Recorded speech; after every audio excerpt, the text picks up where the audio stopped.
Ilchot Shmita, on est Perek Aleph, à la Chavav. Ve'en melamdim et apara la charosh et la bachol. Si on va entraîner une vache à labourer, on n'a pas le droit de s'entraîner dans un terrain qu'on peut planter dedans.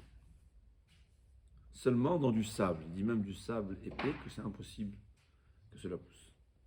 Et là, explique Efraim Kanevski que si je plante, si je laboure, puisque je n'ai pas l'intention de planter, il n'y a pas un interdit minatora.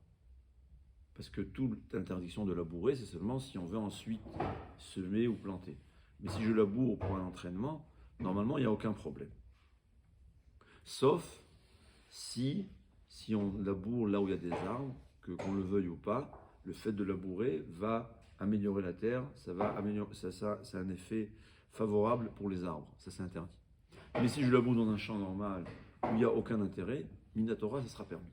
Mais il y a ce qu'on appelle mar'itaïn. Ceux qui me voient labourer dans un champ, bien que moi je n'ai pas l'intention de semer, ils vont croire, ça va à l'air de quelqu'un qui veut labourer pour semer, donc c'est assourd.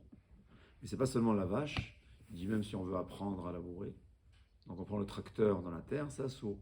Il faudra seulement dans un endroit, sur le sable, au bord de mer, que là il n'y a aucun risque que quelqu'un s'imagine que tu veuilles semer.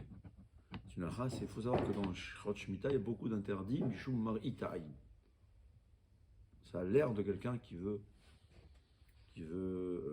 faire semer ou faire une melacha. Batzlacha.